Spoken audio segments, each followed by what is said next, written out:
Friends, کیا آپ جانتے ہیں کہ ہماری دنیا میں روز بروز ہوتی ہوئی انوینشنز، ہمارا سائنس کی فیلڈ میں اتنی تیزی سے ترقی کا سفر طے کرنا، یونیورس کے بارے میں جاننا، نئی نئی مشینری ایجاد کرنا، اس ترقی یافتہ دور کا آغاز کس شخص کی بدولت ممکن ہوا؟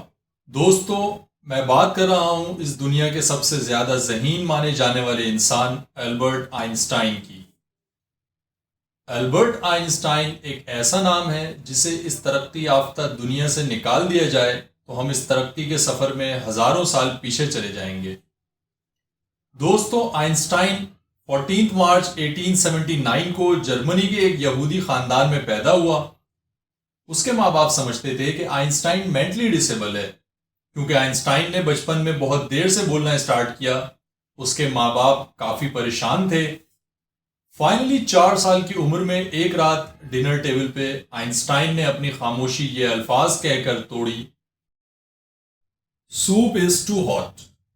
جب آئنسٹائن 5 سال کا تھا تو اس کے باپ نے اسے ایک کمپاس پکڑایا جسے وہ غور سے دیکھنے لگا، اور وہیں سے اسے سائنس اور اسپیس میں دلچسپی ہو گئی۔ 17 سال کی عمر میں آئنسٹائن نے پولی ٹیکنیکل اسکول جوائن کرنے کے لیے ٹیسٹ دیا۔ وہ میتھ اور سائنس کے سبجیکٹس میں تو پاس ہو گیا، لیکن ہسٹری اور جیوگرافی جیسے سبجیکٹس میں فیل ہو گیا۔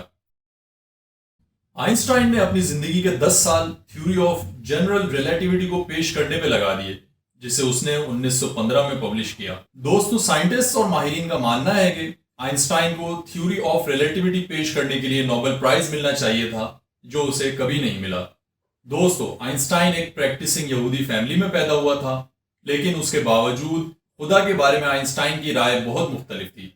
1954 میں آئنسٹائن نے ایرک گٹکائن، جو کہ ایک جرمن یہودی فلاسفر تھا، اس کو ایک خط لکھ کر خدا کے بارے میں اپنے خیالات کا بتایا، جس میں اس نے لکھا: خدا کا لفظ میرے لیے تخیل سے زیادہ کچھ بھی نہیں، اور خدا کا تصور انسانیت کی کمزوری کی علامت ہے۔ آئنسٹائن کو پرسنل گاڈ کا آئیڈیا بالکل بھی پسند نہیں تھا کہ ایک خدا جو کہ بندے کی کمرے میں کی جانے والی باتوں کو سنتا ہو اور اسی کے ذریعے بندے کو جزا اور سزا دیتا ہو۔ آئنسٹائن کو میوزک بہت پسند تھا۔ اس نے ایک انٹرویو میں بتایا کہ اگر وہ سائنٹسٹ نہ ہوتا تو یقیناً ایک میوزیشین ہوتا۔ دوستو، آئنسٹائن اپنی مینٹل ہیلتھ کا بہت زیادہ خیال رکھتا تھا۔ اسی وجہ سے وہ دن میں 10 گھنٹے تک سوتا تھا، جو کہ ایک ایوریج آدمی کی نیند سے 1.5 گنا زیادہ ہے۔ اس کے علاوہ آئنسٹائن کو پیدل چلنا بھی بہت پسند تھا۔ وہ روزانہ 3 مائلز پیدل ضرور چلتا تھا۔ دوستو، آئنسٹائن نے اپنی زندگی کے آخری 20 سال تھیوری آف ایوری تھنگ کی تلاش میں گزار دیے، لیکن وہ اس میں کامیاب نہ ہو سکا۔ البرٹ آئنسٹائن 18 اپریل 1955 کو پرنسٹن ہاسپٹل، نیو جرسی میں انتقال کر گیا۔ انتقال کے بعد آئنسٹائن کے سرانے سے ایک اسپیچ لکھی ہوئی ملی، جو وہ اسرائیل میں ایک سیمینار میں کرنے والا تھا، اور پیپرز پہ کچھ ایکویشن بھی لکھے ہوئے ملے۔